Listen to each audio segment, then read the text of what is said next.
दोस्तों नमस्कार, प्रणाम, सत श्री अकाल, आदाब। आप सभी लोगों का हमारे YouTube चैनल कौशल किशोर 1090 पर बहुत बहुत स्वागत है। दोस्तों, इस घटना के माध्यम से जो आपको घटना और जो कहानी बताने जा रहे हैं, वो कहानी दरअसल निमिषा प्रिया की है। जो निमिषा प्रिया इस समय यमन की जेल में है। दोस्तों, इस समय जो कुछ मामला है, 16 जुलाई को फांसी की सजा होनी थी और 14 जुलाई को भारत के अंदर बातचीत होती है सुप्रीम कोर्ट के द्वारा। उस पर जजमेंट आता है और सरकार कहती है कि मैं पूरी तरह से ताकत लगा रही हूँ। जहां तक हो सकता है विदेश मंत्री, गृह मंत्री, सारे मंत्री लोग मिलकर के उस पर बात करते हैं और बात करने के बाद में उस फांसी को रोक लेते हैं और सजा टल जाती है। दोस्तों, जैसे सजा टलती है तो भारत के अंदर जो निमिषा प्रिया का परिवार है, केरल का जो वहाँ के लोग हैं, जो सदस्य हैं, भारत के तमाम सारे लोग, सभी लोग पूरी तरह से उस मामले पर बहुत ही सहनशीलता नजर आती है उनके अंदर जब देखते हैं कि निमिषा प्रिया को शायद अब बचाया जा सके।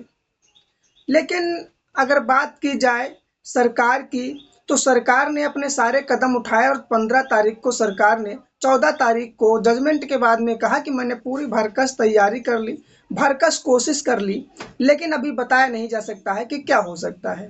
सरकार ने जो भी कदम उठाने थे उठा लिए, बचा पाई जैसे तैसे फांसी की सजा जो थी उसे टाल दिया गया। अब आखिर क्या होगा निमिषा प्रिया के साथ, इसके बारे में अब जो अपडेट है वो बहुत ही एक अलग तरीके से है। क्या सभी लोगों के जो सवाल खड़े होते हैं इस घटना पर, जो नया अपडेट है इसमें जो बताया जा रहा है, जो इस पर बातचीत की जा रही है, तो सभी लोगों के सवाल खड़े होते हैं कि क्या निमिषा प्रिया भारत वापस आ पाएगी, क्या निमिषा प्रिया बच पाएगी, उसे सजा फांसी जो हुई है, जो इतनी गंभीर और दर्दनाक सजा का सामना करना है, क्या उससे बच पाएगी। दोस्तों, बता दें जो शरिया कानून है और जो वहाँ का कानून है, उस कानून के हिसाब से जो वहाँ की फांसी की सजा है वो भी बहुत गंभीर है।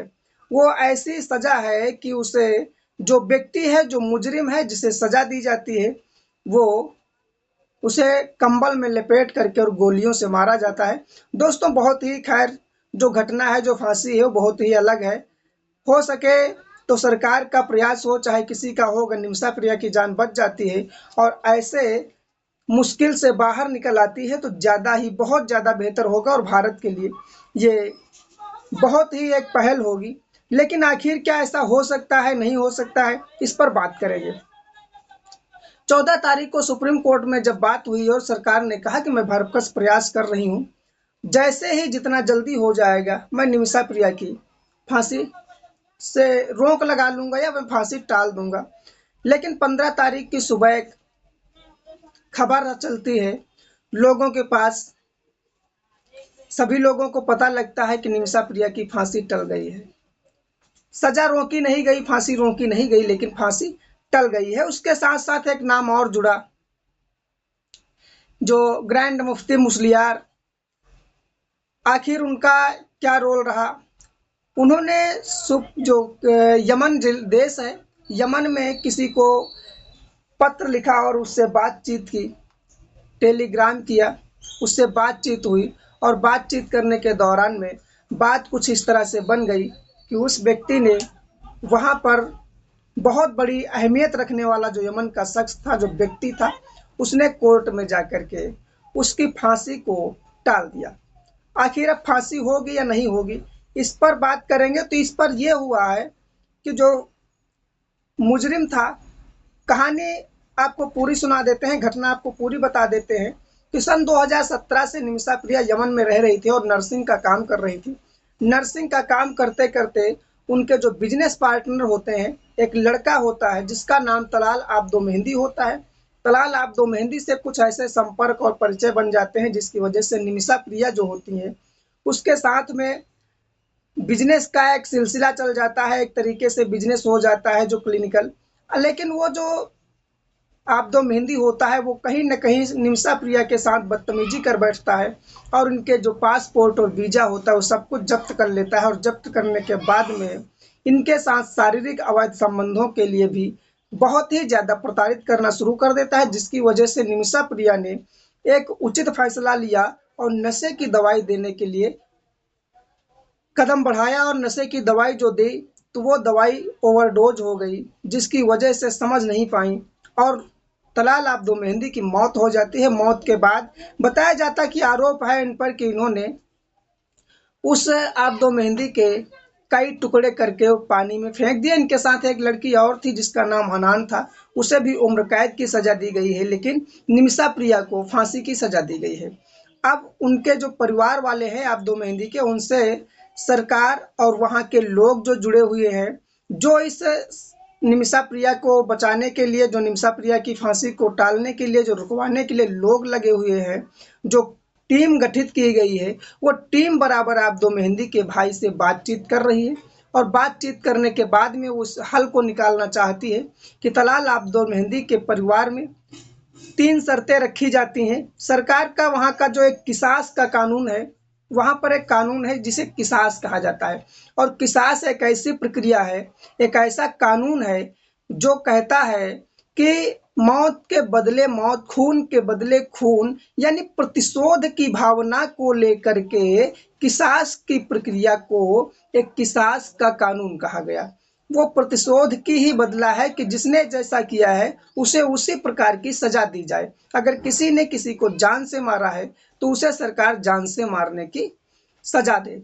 अब जो किसास का कानून है, तो जो आब्दो मेहंदी के घर वाले लोग हैं, उन्हें कई प्रकार के ऑफर दिए जा रहे हैं। 3 प्रकार के लगभग ऑफर दे सकते हैं, जो अगर वो बख्शना चाहें तो उसका पहला कानून ये होता है कि वो अगर किसी देश में रहना चाहें तो वो पूरा खर्चा उठाने के लिए आरोपी परिवार तैयार हो। दूसरा ये होता है कि अगर वो व्यक्ति, उसके व्यक्ति के घर में कोई बीमार है तो वो दुनिया भर में चाहे जहाँ भी इलाज करवाना चाहे तो आरोपी के घर वाले इलाज करवाएं। तीसरा ये होता है कि जो डॉलर के रूप में उसे $10,000 का जुर्माना लगाया जाता है, जो आरोपी परिवार पीड़ित परिवार को दे करके अपनी जान बचा सकता है। लेकिन तीनों पर किसी भी मामले में आब्दो मेहंदी के परिवार के लोग तैयार नहीं हुए। तैयार इसलिए नहीं हुए क्योंकि उन्होंने बताया, जो तलाल आब्दो मेहंदी का भाई है उसने कहा कि अगर मैं पैसे लेकर के इस निमिषा प्रिया की जान को बख्श देता हूं तो ये मेरे भाई आब्दो तलाल मेहंदी जो है उसके सम्मान के खिलाफ रहेगा और मैं उसके पैसे लेकर के उसकी जो उसके साथ जो हुआ है मैं उसका सौदा नहीं कर सकता। आखिर तमाम लोग, जो भी लोग हैं, वो सभी लोग जुटे हुए हैं, परिवार से बात करने के लिए जुटे हुए हैं और जैसे ही परिवार से बात हो जाती है तो लगभग, तो जिस दिन से 16 जुलाई को फांसी की सजा टल जाती है, उस दिन से ज़्यादा इस पर बात की संभावना हो गई है कि काफ़ी से काफ़ी लोग जब सजा टाल सकते हैं, लोग लगे हुए हैं, तो कोशिश करके निमिषा प्रिया की जान बचाने का काम जरूर करेंगे और उस परिवार से निमिषा प्रिया को माफ़ी दिलाएंगे और जो भी उनका जुर्माना होगा वो लेकर के और उनके परिवार को, निमिषा को बख्श देगा उनका परिवार। हो सकता है तो सजा का प्रावधान है और जो एक माफ़ी का प्रावधान है वो सिर्फ उनका परिवार ही दे सकता है, बाकी कानून उस पर अब किसी प्रकार का हस्तक्षेप नहीं कर सकता है, क्योंकि यह फाइल 2023 में जनवरी में राष्ट्रपति के पास भी पहुंची थी, जो यमन का राष्ट्रपति है। यमन के राष्ट्रपति के पास भी जो फाइल पहुंची थी तो राष्ट्रपति ने भी इस सजा को बरकरार रखा और खारिज नहीं किया था। जो इनकी याचिका थी सजा माफ़ी की, उसे खारिज कर दिया था राष्ट्रपति ने। लेकिन आखिर अब क्या होता है आगे, क्या सब जो निमिषा प्रिया है वो वापस आ पाएंगी भारत, नहीं आ पाएंगी, आखिर क्या होगा उनके साथ? तो लगभग, तो ज़्यादा से ज़्यादा उम्मीद बस इसी बात की जताई जा रही है, तमाम सारे रिपोर्टर ने और तमाम सारे लोग जो जुड़े हुए हैं और जो उसमें लगे हुए हैं, जुटे हैं, उन लोगों ने बताया कि 90% अब आशा दिखाई पड़ रही है कि निमिषा प्रिया भारत वापस आएगी। दोस्तों, आती है नहीं आती है, क्या होता है, जैसे ही किसी प्रकार की डिटेल मिलती है, जैसे ही किसी प्रकार का अपडेट आता है, न्यूज आती है, मैं आप लोगों को विधिवत जानकारी फिर से देता हूं। तब तक के नमस्कार, धन्यवाद। वीडियो अच्छा लगा हो तो लाइक कर दीजिएगा, चैनल को सब्सक्राइब कर लीजिएगा। मिलते हैं अगली सच्ची घटना में, तब तक के लिए नमस्कार, धन्यवाद, जय हिंद।